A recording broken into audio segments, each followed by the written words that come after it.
Je vous le disais dans les titres, les débats fait de plus en plus rage sur la Constitution. Les projets de réforme constitutionnelle est sur le point de redessiner le paysage politique congolais avec l'adoption à la Chambre basse du Parlement de la loi portant référendum. Le pouvoir franchit une étape décisive dans ses ambitions. En face, l'opposition promet de multiplier les actions pour freiner ce processus. Déclarations en série dans les médias, plainte contre le président de la République en projet, sit-in qui dégénère en violence autour du Palais du Peuple. Les obstacles dressés par l'opposition sur le chemin de ce projet peuvent-ils inverser la tendance? Question à 1000 francs congolais dans ce dossier complet de Dewar Mwamba et Junior Kolele.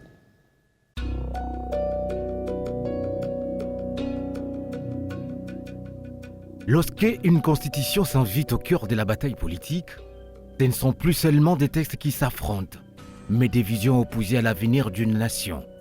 En République démocratique du Congo, les débats sur la réforme constitutionnelle a désormais quitté les amphithéâtres du droit pour investir la rue, les tribunaux et les institutions.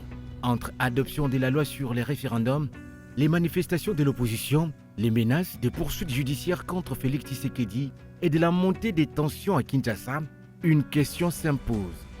Le pouvoir saura-t-il conduire son projet jusqu'au bout ou s'arrêtera-t-il à une série de verrous politiques et juridiques?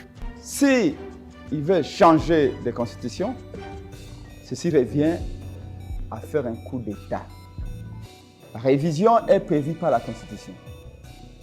Mais même là encore, nous devons voir, est-ce que les contextes s'y prêtent?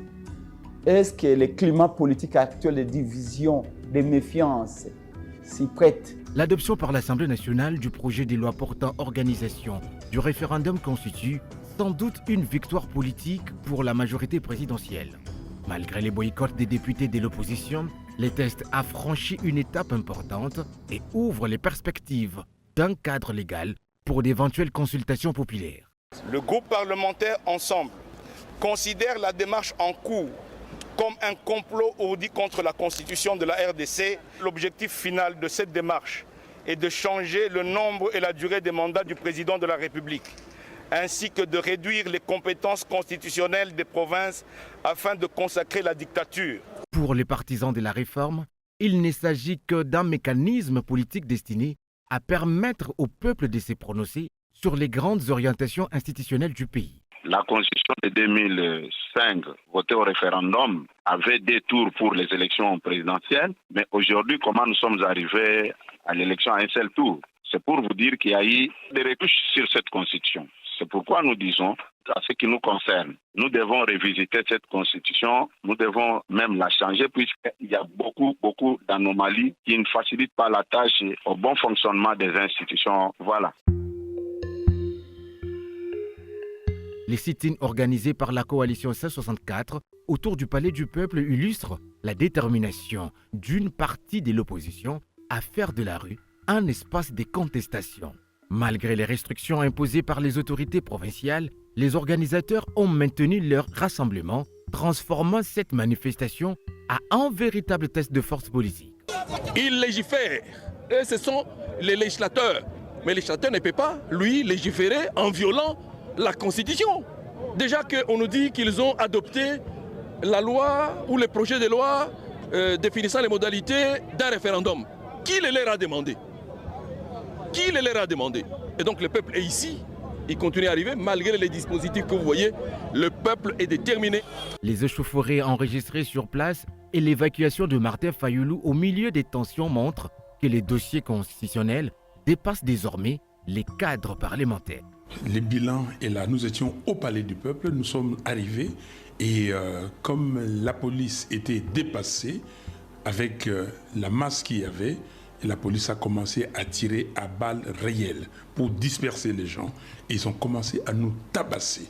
Et moi, ils ont utilisé des matraques. Une constitution n'est durable et que lorsqu'elle est adaptée comme le patrimoine commun de tous citoyens. Une réforme menée dans un climat de confrontation permanente risque de plonger les divisions, tandis qu'un processus inclusif pourrait contribuer à renforcer la stabilité institutionnelle. Je n'ai pas sollicité le troisième mandat, mais je vous le dis, si le peuple veut que j'ai un troisième mandat, j'accepterai. Les débats constitutionnels qui souffrent en RDC apparaît ainsi l'une des plus grandes épreuves politiques quinquennales du président Félix Antoine Tshisekedi Tshilombo.